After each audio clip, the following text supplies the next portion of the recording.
आगे बोले चलने आवाज तो सर बनता है solid physics and nuclear physics. इसी को सॉलिड स्टेट भी बोलते हैं, सॉलिड स्टेट फिजिक्स भी बोल सकते हैं, या फिर सॉलिड फिजिक्स भी बोल सकते हैं, सॉलिड स्टेट फिजिक्स।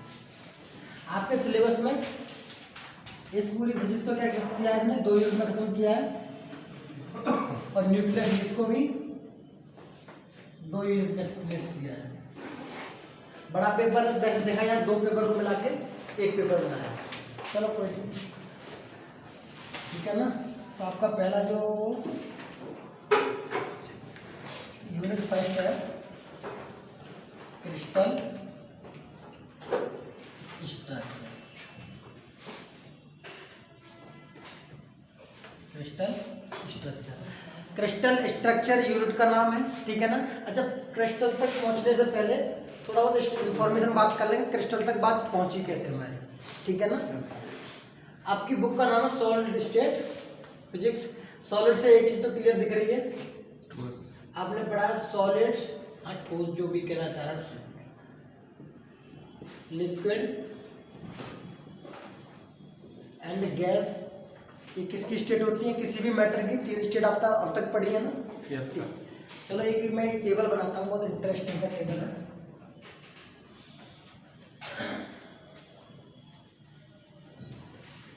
कोई भी मैटर 3 चीजों में पढ़ा अब तक आपने, सॉलिड स्टेट और लिक्विड स्टेट,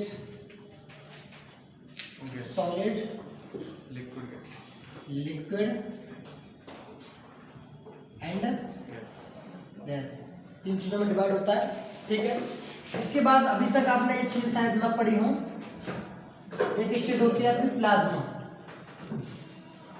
और फिफ्थ स्टेट है आपकी Bose Einstein condensate. Generally books में दे रखा होता है सॉलिड लिक्विड एंड गैस, लेकिन आप बिकॉज आप 3rd ईयर में आप स्टडी कर रहे हैं, सॉलिड स्टेट के बारे में बात कर रहे हैं, तो आपको मैटर की 5 स्टेट हो चुकी हैं आजकल। मैटर की कितनी स्टेट हो गई है, 5 स्टेट। मैंने 3 ही पढ़ी थी अभी तक। Plasma, Bose Einstein condensate. Solid क्या होता है, ठोस, जिसके शेप एंड साइज फिक्स रहता है, फिक्स रहता है, shape and size shape fix, size fix. Liquid क्या होता है, जिसका आकार ले लेता है आप, वॉल्यूम फिक्स रहता Volume है fix रहता है। लेकिन साइज फिक्स नहीं रहता। वॉल्यूम फिक्स रहता है लेकिन साइज फिक्स नहीं रहता, फिक्स नहीं रहता। गैस में ना तो शेप फिक्स है ना साइज फिक्स है, कोई ना शेप फिक्स ना साइज फिक्स। अभी इन दोनों के बारे में बात करेंगे, थोड़ा सा भी इन तीनों के बारे में बात करेंगे। सॉलिड कितने तरह का होता है, how many types of solid, 2 तरह के, कौन कौन से। सर, एक कम सॉलिड, एक ज्यादा सॉलिड है। देखो ये हिंदी में कहते हैं इसे क्रिस्टलीय, सही होता है अक्रिस्टलीय।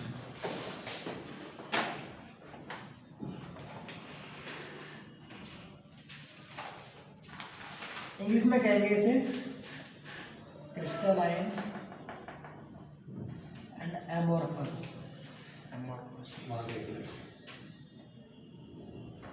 ठीक है, इसे एक और वर्ड बोला जाता है एमोर्फस या ग्लासी। मेनली स्टडी आपको ये करनी है, क्रिस्टलाइन, एमोर्फस, ग्लासी। एमोर्फस की भी डेफिनेशन दे रखी है, ज्यादा इसके बारे में स्टडी नहीं करनी है। मेन आपकी यूनिट क्या है, क्रिस्टलाइन। ठीक, अच्छा। सो लिक्विड कितने तरह का होता है, 2 तरह का, कौन कौन से। एक होता है विस्कस और नॉन विस्कस, पढ़ा हुआ। 2 तरह के विस्कस होते हैं, ठीक है ना।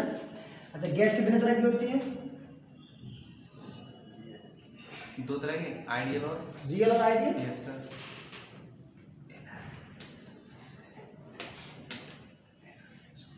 तो ये तीनों चीजें तो आप बता सकते हो कि कैसे कैसे सॉलिड लिक्विड गैस में क्या होता है। सॉलिड दो तरह का होता है, मेनली स्टडी आपको क्रिस्टलाइन सॉलिड की बात करते हैं, ठीक है सर क्रिस्टलीय फॉर्म कैसी होती है सर? अभी उसके बारे में पूरा क्रिस्टल के बारे में बात करेंगे। अभी इसका क्लासिफिकेशन बता दें। जैसे? क्रिस्टल तो आपके यहाँ पर पूरा चैप्टर पूरी यूनिट है ये, ठीक है ना। इसके बाद प्लाज्मा की तरफ आते हैं। प्लाज्मा एक ऐसी स्टेट है जब किसी गैस को आप बहुत ज्यादा हाई टेम्परेचर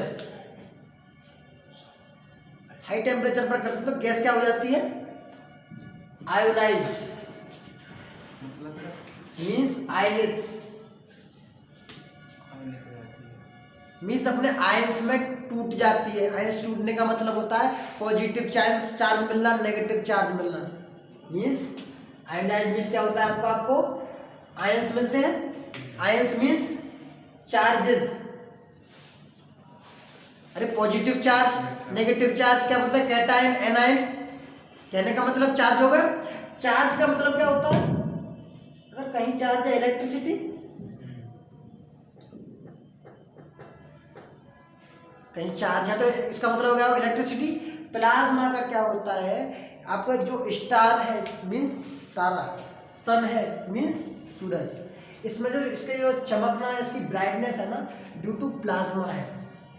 सन के पास कौन सी गैस होती है, हीलियम, ठीक है ना। वो आयोनाइड होती रहती है, कंटिन्यूअसली आयोनाइड होती रहती है। और आपको क्या होता रहता है, एक इलेक्ट्रिसिटी की फॉर्म, जैसे क्या करना चाहिए, इलेक्ट्रिसिटी वही नहीं है कि करंट ही हो।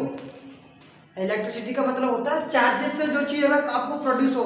जैसे कि एक वो कहते हैं ना लाइटनिंग इफेक्ट पड़ता है, लाइटनिंग होती है ना, बिजली गिरती है आपके ऊपर, तो वो क्या है, लाइटनिंग, वो भी इलेक्ट्रिसिटी है। तो कहीं पर भी पॉजिटिव और नेगेटिव चार्ज के बीच की बात हो रही है, कहने का मतलब कहीं ना कहीं इलेक्ट्रिसिटी की बात हो रही है। तो प्लाज्मा, अच्छा एक फ्लोरोसेंट ट्यूब और आती है,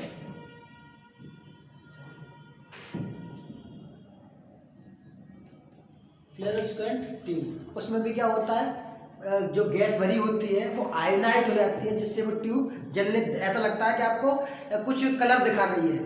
फ्लोरोसेंट और एक आपने पढ़ा होगा, हिंदी में कहते थे स्फुरदीप्ति। ऐसा होता है कि ऐसे ऐसे मटेरियल होते हैं जिनमें जब थोड़ा सा आपने लाइट डाला, ठीक है, लाइट जाने के बाद भी कुछ टाइम तक वो जलते दिखते रहते हैं। स्टार्टिंग में जब आपने पहले के जो टेलीविजन हुआ करते थे, आपने शायद देखा हो, टेलीविजन लाइट चली जाती थी, उसके बाद भी ऐसा लगता रहता था कि भाई हाँ कुछ टाइम तक इसमें लाइट है, वो फ्लोरोसेंट मटेरियल होता है। ऐसे ही फ्लोरोसेंट मटेरियल आपके CRT मींस टेलीविजन, टेलीविजन की जो CRT ट्यूब ऐसे बनती थी पहले, यस सर, ऐसे आते हैं वो बहुत तो बढ़िया। यहाँ पर फ्लोरोसेंट मटेरियल लगाया जाता है। इसमें क्या होता है, स्फुरदीप्ति हिंदी में वर्ड कहते हैं कि लाइट जाने के बाद भी कुछ टाइम तक ये मटेरियल लाइट को दिखाते रहते हैं, ठीक है ना। तो प्लाज्मा मींस आयोनाइज हो जाना, मींस चार्ज बन जाना, मींस इलेक्ट्रिसिटी होना। ये आपकी फोर्थ स्टेट है। बोस आइंस्टाइन फर्स्ट स्टेट क्या था, स्टार्टिंग की थी अपने इंडियन साइंटिस्ट बोस ने, फिर उसके बाद आइंस्टाइन ने भी एक्सपेडिशन दिया।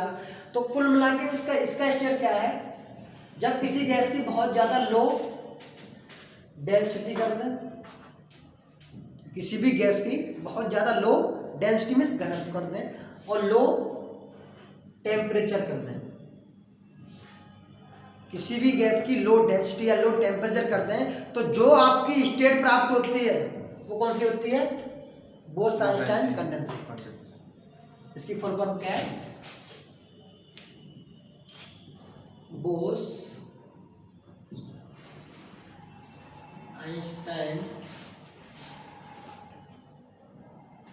कंडेंसेट।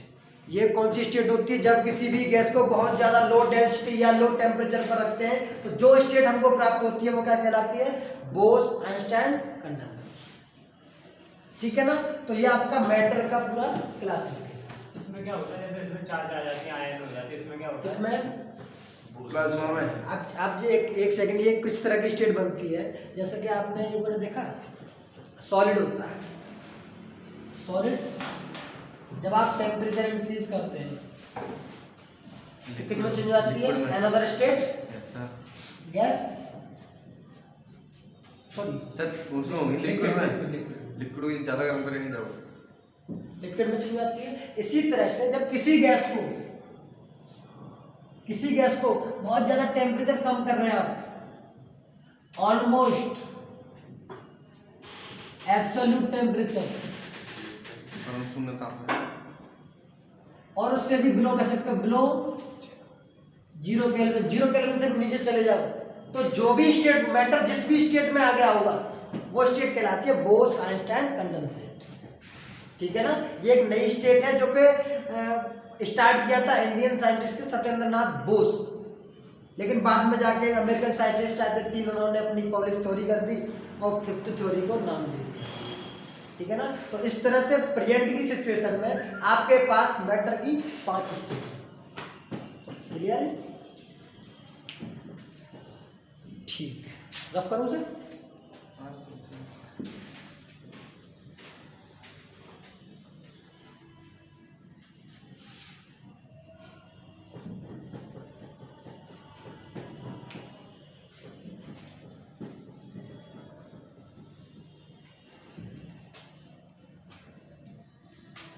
हेडिंग डालेंगे।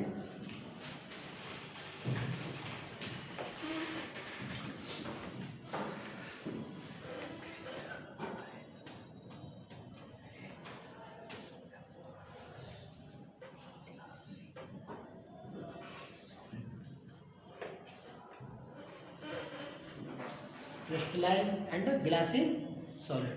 ग्लासी को क्या बोल सकते हैं आप? Amorphous.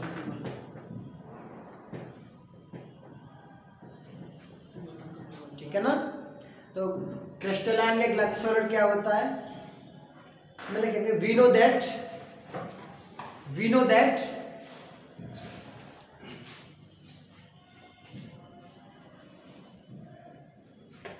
matters are classified in solid, liquid, gas. Matters are classified in solid, liquid, gas. 3 state की जनरली बात कर रहे हैं, सॉलिड, लिक्विड, गैस। ठीक। and solid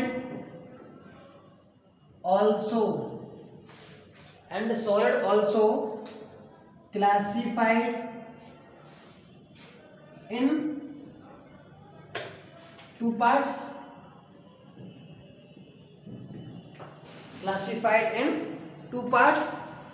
इसमें फर्स्ट लिखेंगे क्रिस्टलाइन सॉलिड,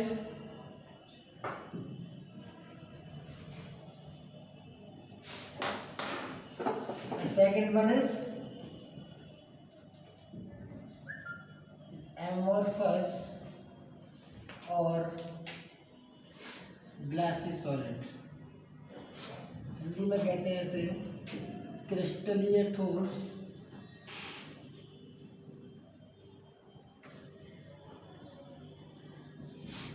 से कहते हैं अक्रिस्टलीय ठोस।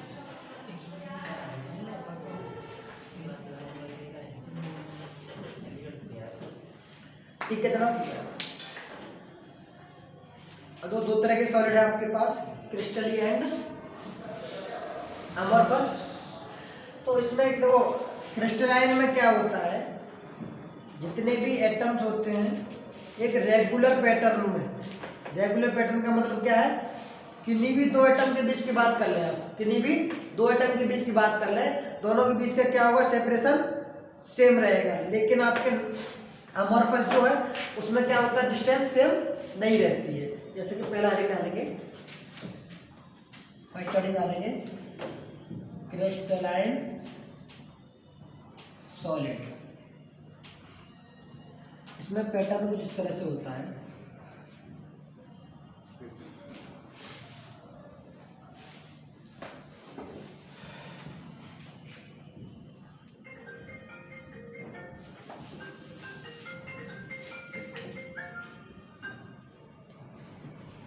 अगर आप इस डिस्टेंस की बात करें या इस डिस्टेंस की बात करें, ये डिस्टेंस दोनों क्या होगी? सेम रहेगी। ये भी ऑलमोस्ट 1 एंगस्ट्रॉम के ऑर्डर की होती है, ये भी ऑलमोस्ट 1 एंगस्ट्रॉम की ऑर्डर की होती है। तो क्रिस्टलीय सॉलिड में क्या होता है, दो पॉइंट्स के बीच का सेपरेशन सेम रहता है, चाहे लेयर की बात करें चाहे इधर की बात करें।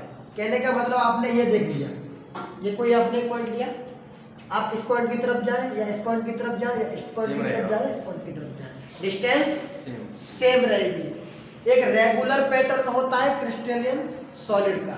एग्जांपल इसके होते हैं NaCl, CuSO4, डायमंड एक्सेट्रा। तो क्रिस्टलाइन सॉलिड क्या हुआ, एक ऐसा सॉलिड जिसमें सारे पॉइंट्स के बीच में क्या रहता है भाई, सेपरेशन सेम रहता है। एक रेगुलर पीरियोडिक पैटर्न होता है, वो क्या होता है, क्रिस्टलाइन सॉलिड होता है। सेकंड होता है आपका एमोर्फस। एमोर्फस एक ऐसा सॉलिड होता है जिसके पास कोई फिक्स पैटर्न नहीं होता। कभी इनके बीच इतना सेपरेशन रहेगा, इनके बीच इतना सेपरेशन रहेगा, किसी भी तरह से मूवमेंट कर सकते हैं। इसके एग्जांपल होते हैं, सबसे बेस्ट एग्जांपल आपके डेली लाइफ में जो होता है आटा, FLOUR। आटा जो होता है वो एमोर्फस के अंदर आता है। इसमें क्या होता है कि आपको ये नहीं मिलेगा बिल्कुल रेगुलर पैटर्न में है कि एक आटे का कण जो इधर है एक इधर है, कभी कहीं कहीं बीच में सेपरेशन ज्यादा होता है, कहीं कहीं ऐसा बिल्कुल चिपका हुआ रहता है। आटा बेस्ट एग्जांपल है आपका एमोर्फस का, ठीक है ना। सर एक और इसका एक और एग्जांपल है, आप तो ये सूखा आटा या गुथा हुआ आटा? गुदा हुआ सूखा मतलब गुथा हुआ तो अब सॉलिड स्टेट में आ जाता है बाद में, सूखा वैसे ही आटा बात कर रहा हूँ, इसके आपका गेहूं आता है वो वाला, ठीक है। इसका एक आपका भी होता है ग्लास, जो आपका कांच का टुकड़ा होता है वो किसमें आता है, एमोर्फस में। एमोर्फस मींस अक्रिस्टलीय। जैसे कि कभी एक्सीडेंट होते देखा होगा, तो कांच के जो पीस होते हैं वो ऐसा नहीं है कि वो सेम शेप और साइज में टूटेंगे, नहीं है कहने का मतलब अक्रिस्टलीय होगा। अगर वो सेम शेप और साइज से बना होता तो सेम शेप और साइज से टूटता है नहीं। कैसे? डायमंड पहले तोड़ ही लो, डायमंड को तोड़ ही लो ना। कहने का मतलब कि डायमंड का इतना तगड़ा स्ट्रक्चर होगा, सब उसके पार्ट्स में कंपोनेंट में तोड़ ही नहीं सकते। नमक तो तोड़ सकते हैं। हाँ, नमक को तोड़ लेना तो उसके क्रिस्टल होंगे वो सेम शेप एंड साइज के निकलेंगे, क्योंकि डिस्टेंस जो सेपरेशन होगा बिल्कुल सेम एंड इक्वल होगा। चीनी के दाने, चीनी के दाने भी आप क्या कहेंगे, नहीं सर, ऐसा फिक्स नहीं है। हाँ वो गन्ने के रस से बनाया जाता है और उसमें ऐसा कोई फिक्स नहीं है कि सेपरेशन के बीच में।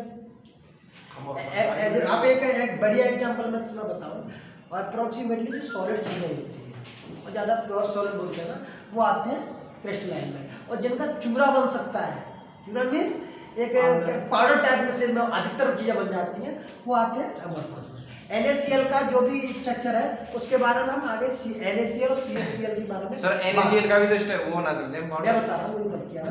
NaCl का आपके यहाँ पर स्टडी है NaCl और CaCl, ठीक है। इनकी दोनों की स्टडी हम बात इसी चैप्टर में आगे चल के करेंगे, तब बताएंगे उसका पैटर्न कैसे एक्चुअली में होता है। तो पहली हेडिंग डालेंगे क्रिस्टलाइन सॉलिड। क्रिस्टलाइन सॉलिड में लिखेंगे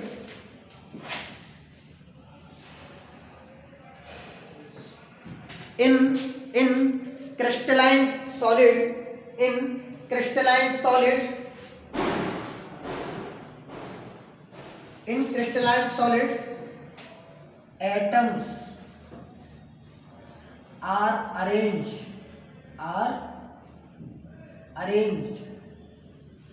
in a regular fashion.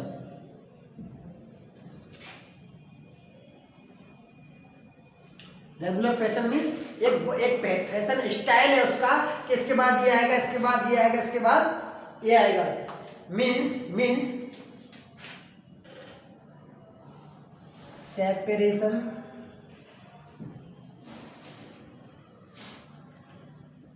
Between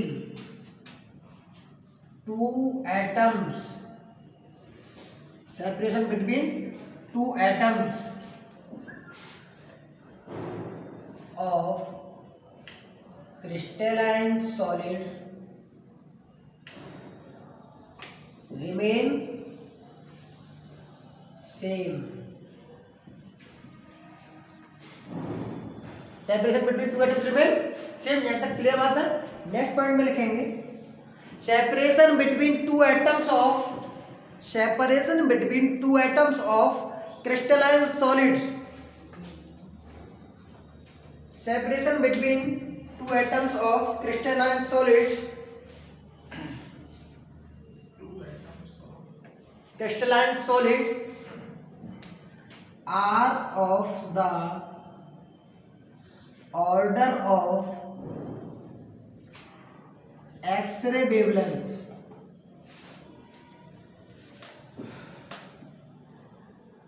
X-ray wavelength that is 1 angstrom. X-ray wavelength that is 1 angstrom. X ray की जो वेवलेंथ मानी जाती है, अभी आपके यहाँ पर ब्रैग्स लॉ आएगा, इसी में है ब्रैग्स लॉ, उसमें एक्सरे डिफ्रैक्शन प्रॉपर्टी, तो वहाँ बताएंगे 1 एंगस्ट्रॉम कैसे आती है. ठीक, तो एक्सरे की वेवलेंथ 1 एंगस्ट्रॉम के ऑर्डर की होती है. उसी की तरह इन दोनों के बीच में सेपरेशन लगभग 1 एंगस्ट्रॉम होता है. ठीक, नेक्स्ट लाइन में लिखेंगे crystalline solids having a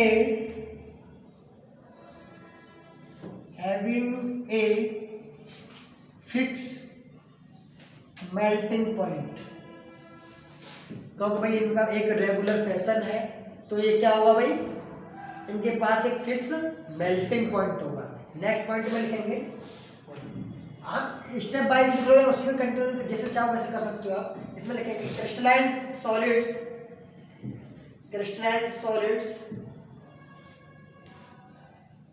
are arranged in a periodic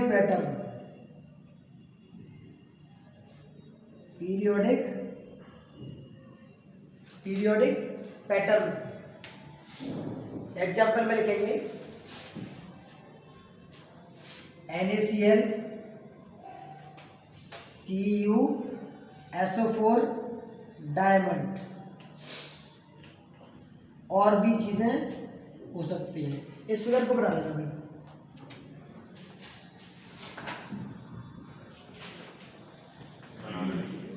yes, इस फिगर को आप ड्रॉ करो.